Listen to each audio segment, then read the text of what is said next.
Blending is one of the most basic tasks in the professional kitchen, but there's more to blending food than many of us realize. Most chefs would agree that bigger is better when it comes to motors, and our blender, a Waring Xtreme, has as big a motor as you can get before the lights in the kitchen start to dim. The design of the pitcher and the blades is critical. The blades don't simply cut the food down to size, instead they act in concert with the shape of the pitcher to compress, shear, and even cavitate the blending food.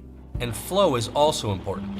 A well-engineered pitcher, like the one on our Waring blender, keeps the food flowing past the blades without the need to plunge a spatula into the mix. As you can clearly see here, liquid at the top of the pitcher is being pulled down by the blades before being cut and flung out to the sides of the pitcher. This is efficient blending. A final factor is the durability of the blades. A solid professional blender forges its blades from exotic steel alloys that are extremely hard, keeping the edges sharp even after grinding the toughest foods down to size. Really hard, durable foods strain the motor and work to dull the blades. An extreme example is grinding wood chips into small fragments for our kitchen smoker. A lesser blender would overheat before getting the job done and the blades would quickly dull. But not everything in the kitchen needs such brute force. Sometimes it's better to use a bit of finesse and turn down the speed of the blade to do the best job, like for our olive puree. A clever and fast way to remove pits from olives for making tapenades or purees is by blending them on the lowest setting. Blend the olives with no liquid for about 30 seconds, or until the pits are completely clean. Working on the lowest setting allows you to chop through the meat of the olive, but not crack the pit into shards.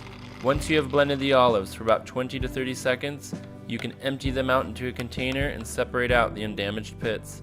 At this point, you are ready to make your tapenade, or you can return the olive meat to the blender and continue to blend into a puree.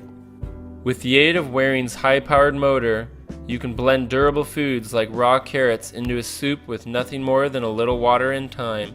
To do this, add clean and trim product to the blender and add just enough water to blend. Once the food begins to cook from heat created by friction, it is only a matter of minutes until it becomes a velvety smooth puree. But blenders can only puree something so fine, so blending for long periods of time will not yield an increasingly fine puree. However, the longer you blend the puree, the more the flavor will develop and change as it becomes hotter and further reduced. This is by far the easiest way we know how to make a smooth vegetable puree. In order to blend something like peanuts, which seem very dry but contain a large amount of oil, it is important not to blend too quickly.